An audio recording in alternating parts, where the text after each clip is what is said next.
Serius teman-teman, pada kesempatan kali ini aku mau membahas tentang Sundaland ya teman-teman. Ini ada kaitannya dengan tempat yang kita tinggali ya, tempat tercinta Indonesia.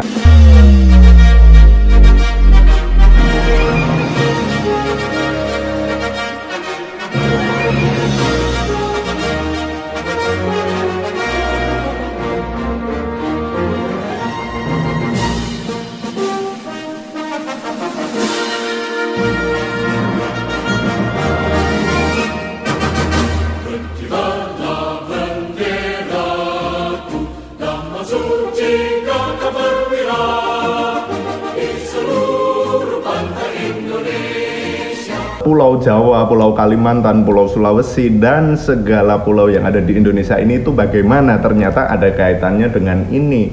Tapi menurut kalian gimana? Kalian percaya nggak?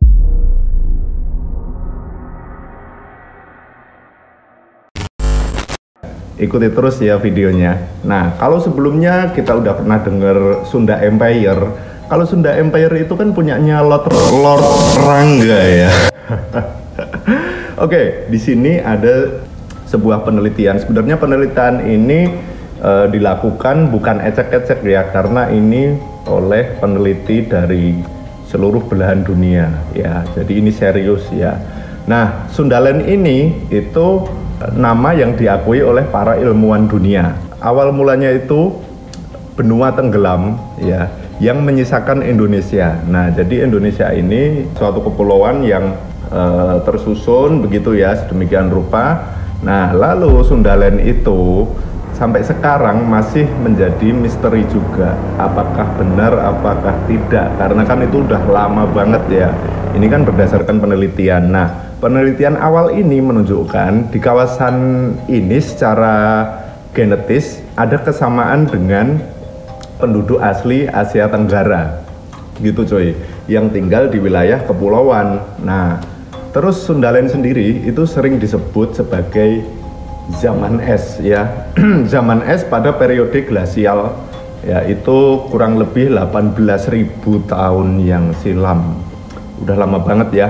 Nah, lalu pada saat itu ceritanya gini teman-teman, air laut itu turun sekitar 120 meter dari ketinggiannya hari ini. Oke. Jadi kalau kita biasanya renang itu kan kedalaman 2 meter, 1 meter sekian. Ini bayangin teman-teman, itu air laut turun 120 meter. Sehingga pulau-pulau ini tadi nongol gitu. Nah, terus akibatnya wilayah Asia Tenggara menjadi benua besar. Nah, yang semuanya terhubung menjadi daratan gitu teman-teman. Nah, terus ceritanya benua ini tadi itu sekarang udah tenggelam menjadi Selat Malaka, Laut Jawa, dan Laut Natuna. Oke, meliputi wilayah yang begitu luas ya berarti ya. Nah, ilmuwan dari berbagai dunia pun akhirnya penasaran dan saling berlomba untuk mengungkap kehidupan benua Sundaland ini yang tenggelam di Indonesia gitu teman-teman. Ahli paleontologi dari ITB, Profesor Yahdi Zem ya, dari Institut Teknologi Bandung, dijelaskan oleh Profesor Yahdi. Jadi istilah Sunda itu awalnya berasal dari bahasa Sanskerta yang artinya yaitu Cuddha ya, Cuddha. Nah, artinya itu bersih, putih atau suci. Namun kemudian seiring berjalannya waktu, penyebutannya pun berubah menjadi Sunda. Nah, Sunda itu awal mulanya dari bahasa Sanskerta yang dieja dengan kata Cuddha ya teman-teman gitu. Terus sehingga wilayah perairan Indonesia ini kemudian dikenal sebagai Sundaland atau perairan Sunda. Lalu secara biologi dan geografi juga disebut sebagai Sunda Shelf atau paparan Sunda.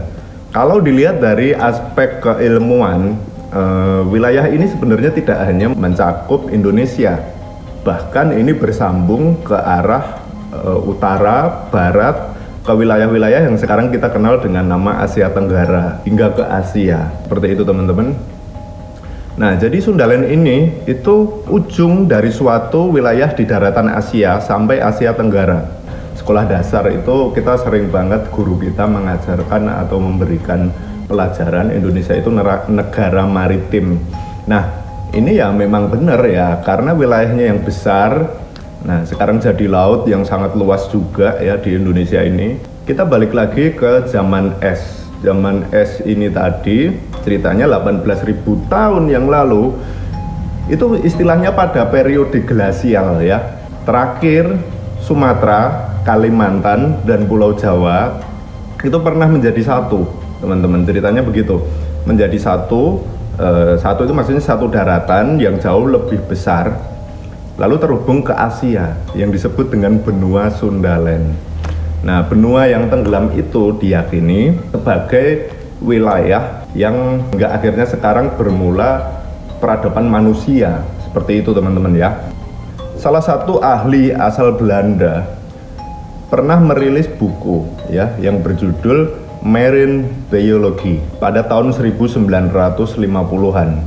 Nah, menurut Profesor Yahdi dari ITB tadi, dalam buku itu mungkin 70% tentang Laut Indonesia itu diantaranya paparan Sunda. Lalu penelitian ini tadi terkait dengan paleontologi tidak hanya dilakukan di wilayah perairan Sunda, nah, tapi di seluruh daratan yang dulunya mencakup benua Sundaland termasuk Sumatera, Kalimantan, dan Pulau Jawa. Nah, di sini banyak ditemui fosil hewan-hewan besar, termasuk vertebrata, termasuk manusia, kayak gitu teman-teman. Itu udah berumur sejak 2-3 juta tahun yang lalu. 2-3 juta tahun yang lalu, nggak kebayang ya. Itu udah jadi fosil. Lalu beberapa teman-teman pasti udah pernah dengar Eugene Dubois. Tulisannya Eugene Dubois atau biasa dibaca Eugene Dubois, ahli anatomi Belanda.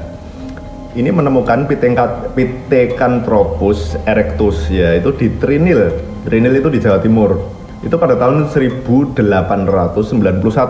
Ini adalah penemuan pertama fosil manusia yang menggemparkan dunia. Jadi fosil manusia purba ya ini ya maksudnya. Nah, jadi sejarah penelitian Sundaland itu sebenarnya udah lama dilakukan ya. Mulai dari para ahli Belanda tahun 1800-an itu udah diteliti gitu teman-teman. Lalu bagaimana teman-teman? Apakah ini masuk akal atau tidak? Atau bagaimana tanggapan teman-teman tentang misteri Sundaland ini? Kalau aku pribadi secara logika ada masuk akalnya juga ya penelitian dari para ahli ini. Oke, thank you guys.